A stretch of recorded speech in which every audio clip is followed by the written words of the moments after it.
Hi, Karim. Welcome. It is lovely to see you. You Uh, too, right? Yeah. Before we start, let me shortly introduce you. You are Europe Head of Coaching in BTS. BTS is a global professional service firm which has worked in mindset change in organizations ranging from McDonald's to Chevron, and 70% of its clients are registered at the Financial Times Stock Exchange. Um, Plus, you're an author and thought leader in the field of leadership development with a background in maths and integral psychology. And last but not least, you're a great teacher and facilitator. I say this because I know you well, and I had chance to participate in many trainings and learning events you facilitated. So if you're ready, I can jump into my first question. Yeah. Karim, what is mindset Mhm. and what is unconscious bias? Because when we talk about diversity, we see unconscious bias as the biggest disabler of diversity. So I am curious to know the link between mindset and unconscious bias. Yeah, great. So firstly, thank you for the lovely introduction, Oya. Let's dive in. So if I can separate it out, so if I define what we mean by mindset, so it's like, think of it as the world of you of the individual, the way you look at your reality. And what we notice when you're seeing with a particular lens, and neuroscience now is absolutely confirming that, the lens with which we see, almost like glasses that we put on that filters the world, they are what we mean by mindset. And it's not just mental, rational, although it has a mental component. So we have assumptions in the way we think about others and people. So if you think about diversity, there's a lot of assumptions that make it, that we would call bias, not necessarily unconscious, but bias. But there's also a physiological level, and there's also an emotional level, how we react and feel. And if you think about diversity, especially around difference, all three levels can get activated when it comes to exclusion as opposed to inclusion. So that's what we mean by worldview. And if I connect to bias, I'd say bias is a particular type of worldview or mindset. So it's a mindset that looks at groups, others, with a particular bias or view that may not be truthful or fair in the moment. So I'd say bias is like a subset of worldview, which looks at people, populations, groups in a particular way. And then, of course, when it's unconscious, so we don't know it or don't recognize it, then it becomes activated with us realizing, so we see it and believe it's the truth, as opposed to recognizing it's just a set of assumptions. It's the way I'm looking, and it may be to do with my history, my physiology. It may be to do with my assumptions that are in my culture, etc. But we need to look at those. So that's the link between mindset and unconscious bias. Thank you so much. And Karim, you worked in mindset change, and your last book is about this, or essential leadership mindsets. We will come back to that. Do you genuinely believe mindsets can be changed? We are able to change our mindsets. Yeah. I've been thinking about this. So there are kind of two responses to that. So first, I think mindsets are changing all the time. So if I take a simple example, someone, in fact, just if I share my own example, someone joined a team recently, and normally when there's a new person in the team, I can be quite open, welcoming. At the time, I'd come in from another meeting, I was pretty stressed, and so suddenly this person was bringing in perspectives that were quite fresh, different, and so suddenly a kind of fear mindset emerged in me, which is not normal when it comes to new people, for me personally anyway. So in that sense, that particular mindset was different from the one I would normally hold when there's a new person in the group. But in that moment, you know, there was a bit of fear on the emotional level, and then some assumptions about, oh, they're not thinking the way we're thinking, they're bringing in a challenging viewpoint. So on the mental level, you know, there was some assumption, judgment. And of course, my heart was racing, so the physiological level was present. So that worldview or mindset kind of emerged, and you can see the connection to diversity there. You know, am I being diverse with someone new in the team?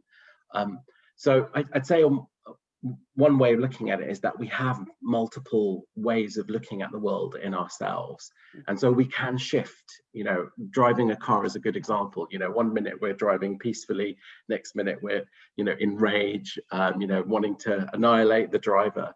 You know, so another part of ourselves emerges, maybe from the more kind of primitive brain that gets activated in that moment. So so that's one kind of response, that there are different mindsets, so you can shift between them, and in that sense they change. The other perspective I would say is, you know, a particular mindset itself, can that change? You know, especially the ones that are really hardwired, very rooted. Coming from our childhood, or, you know. Exactly.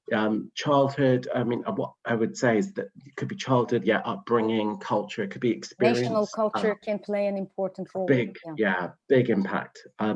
And for those take a lot of awareness to shift. And so, yes, you know, in the book we've talked about a kind of research on how do you shift mindset. Now, the deeper they are, the more work it takes. But what I would say is, they can be changed, but it requires that awareness and self-awareness work. And sometimes the deeper they are, the more you need to excavate, you know, where did that really come from? What is the real assumption there?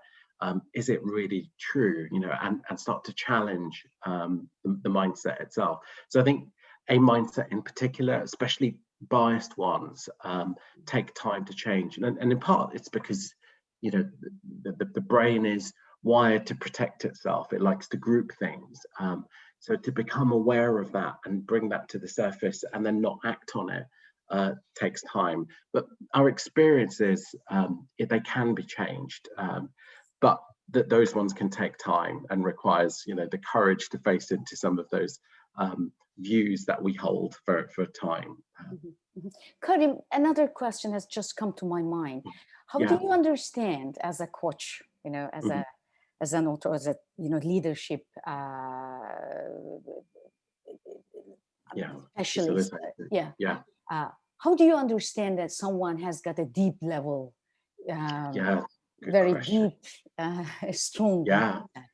It's a good question.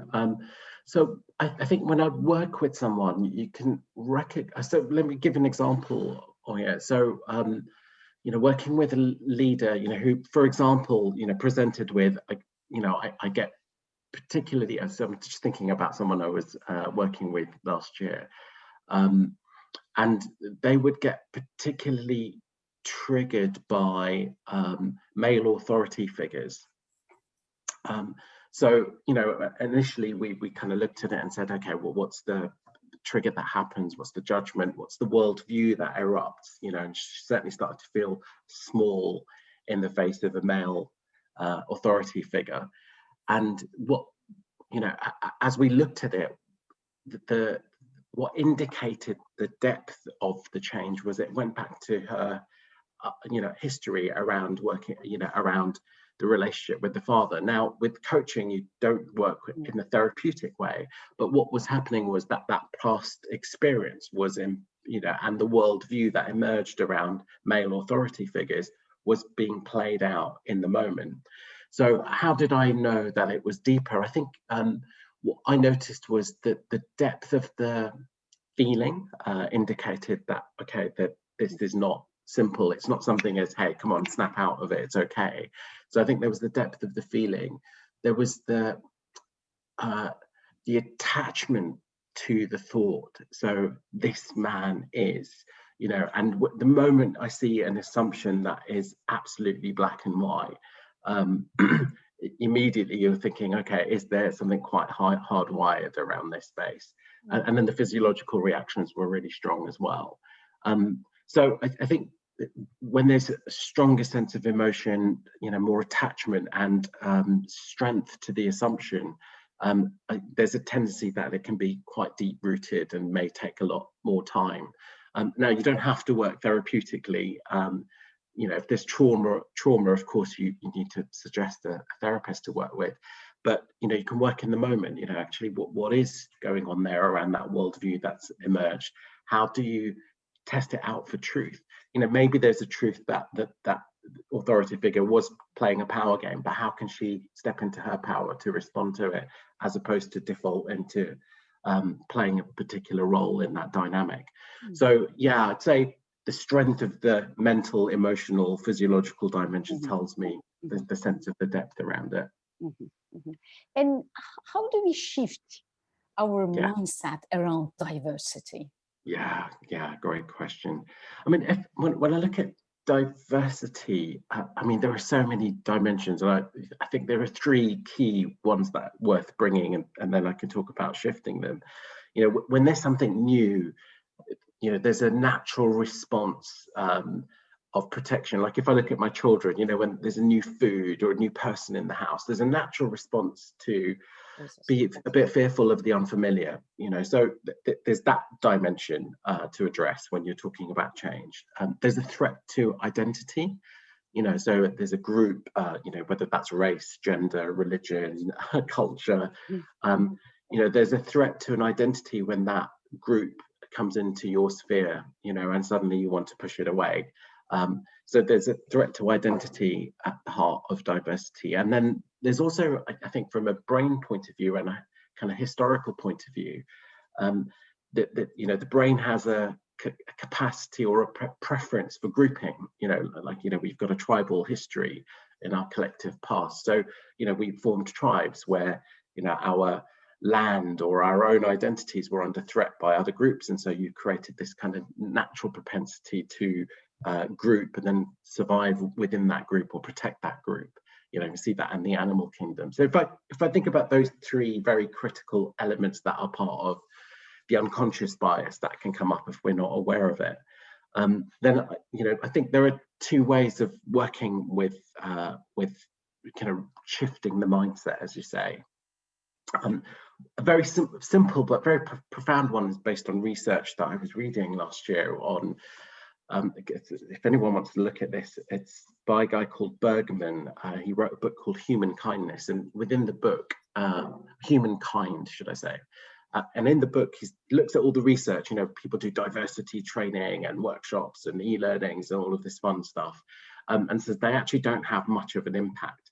But he said what does have impact, and the research was based on looking at where racism had shifted most significantly. And what he noticed was it was where people were living together across different races and then were open to knowing each other. And I think what he was saying was that human contact, experiential contact with another person, kind of bypasses the assumptions or challenges the assumptions, because connecting as a human being, suddenly there's a similarity, there's a commonality. We see and appreciate the difference as much as we recognize our common humanity. And this is when that contact happens, that's when real change happens around mindset, because for me, it kind of bypasses or starts to short circuit those assumptions through your experience. So I think that's one simple but very powerful thing, is just bring people together to kind of look at the humanity that we have in common, whatever the grouping and the diversity issue is. That has a very real, tangible change on mindset. I think the second one is, and this is linked to what's in the book, is these kind of 3 steps, I would call it, to keep it simple. So one is, you first need to expose the mindset. So I see a group, I see a person. Can I expose the mindset or the worldview or the filter that I've put on, and start to kind of almost take the filter off, the glasses off, and say, okay, those are the assumptions that I'm looking with. I'm saying this person is, or this group is, and as you expose it, you start to become conscious. As you work more deeply with it, you start to expose, and I've got this natural tendency to want to protect myself. My identity is under threat, and that's why I'm judging this particular person or group. So I'd say step one is to expose and become conscious of the mindset through which you're looking. I'd say the second way is then you start to let it go or challenge that particular way of looking at reality. Is it really fair to put that judgment on that group or that person? What's the truth about that? How am I disconnecting from this other beautiful person, group, race? It could be animal, whatever. How am I disconnecting, and what do I need to let go of? And then how do I shift into a worldview, or allow a worldview that emerges in me, or claim, which is the third step, claim a new way of looking that allows that connection, that bypasses the judgment, that allows a new relationship to form with the other. And again, those 3 steps is probably very similar to how I worked with the person, who had that reaction to their boss, and did have to challenge a little bit. There was some, power dynamics at play, potentially even male-female power dynamics. But we went through that process of, expose the mindset. I'm looking at it from a particular child perspective at the moment. How do I let go of that view of myself and the view of the other as having the power, and then how do I shift and then be able to have the strength to call it out? Actually, some of it was me, some of it was this person, and how do I break the pattern going forward? So as you move to that third step of seeing it differently, it's at that point that different choices emerge rather than the default choices that come from the original mindset. Karim, I want to come back to your book, The 4 Essential Leadership Mindsets and How to Shift into Them. Yeah. So you talk about the mindsets an effective leader should have. So could you please tell us shortly what are these mindsets, and which one of them can be defined as the diversity focused mindset, or you believe 4 of them is a must? Beautiful. So I'll try and keep this short as a summary. So what I would say is, so the book's called The 4 Great Coaching Conversations, but it's absolutely about the essential leadership mindset. So we kind of researched the work we did in coaching with hundreds of thousands of leaders and looked at these 4 root causes or mindsets were critical in the success of a leader. So very briefly, to respond to the ones that are relevant for diversity. So we have the B mindsets. So the B mindsets were about, how do I shift my worldview about how myself, the assumptions I make, and when I talk about root cause, the symptoms of those can be around resilience, it can be around managing my state, emotional reactivity, etc. So I'd say with that mindset and diversity, that it's really helpful to be able to start to recognize, what's that worldview that's just suddenly struck at, in this moment in the area of assumptions and judgments. So I'd say that's quite a powerful mindset in leadership presence and very relevant for diversity and capturing assumptions. And what we do with that mindset is look at the truth, look at, how do we choose differently, and what's the mindset we need to come from. So the second one is around the relate mindset, which I'd say is very critical to diversity. And this is about shifting from, this kind of overlay of filters we put on others as opposed to the overlay of filters I have in myself. And what happens is you disconnect or lose empathy for the other human being. And I think for me, that's at the heart of diversity. So I'd say that mindset is about really connected with the humanity rather than our story and narrative, which could be historical, personal, collective. So very important. The third area, so the book itself isn't got a diversity context, but just making the connections to diversity. It's about connecting to my values and vision as a leader. So in terms of diversity, instead of coming from my unconscious bias or reactivity, how do I connect with those values of compassion, common humanity, care, curiosity about difference? So as we connect with those values and then enter relationships with others, other groups, other people, that shifts the diversity way in which we come into relationship. And then the final one, the think one, I think from a, the think one is about how do I shift mindsets around innovation, creativity, and from a business point of view and from a personal point of view, how do I get outside the box to look at the way we structure our systems that limit diversity? How do we get more creative in order to allow diversity to flower in a business? So that particular mindset, once it's about innovation, the application to diversity is really getting outside the box and challenging our rivers of thinking, is what we call it, in order to allow diversity to manifest. It's more indirect, but still important. So it could be, how do we create better talent strategies, ways of working with embracing diversity in a culture, etc. So I'd say those are the 4 mindsets in the book, and how they might apply to diversity. The relate one feels like it really gets to the heart of it, and really stepping into the world of the other, see the human being, but others play a significant role as well. Maybe relate is I think 4 of them is a must, maybe, in terms of being a diversity focused leader. But the fundamental step, or the first step, is the relate one, or starts with the relate. Yeah, I agree. We did something on global leadership, and it was very much about diversity, and I think we had a journey around each of those, and definitely the relate one felt like it really cut to the heart of challenging diversity. It's back to that research from Bergman, where when you connect with the human to human, the rest seems to fall away naturally, because we can't help but connect. It's naturally who we are. Karim, thank you so much. Our time is up. Thank you for your time, and thank you for your valuable input. Oh, it's been a pleasure. Thanks, Oya, for having me as well. Stay safe and healthy. Thank you. Bye. Bye-bye.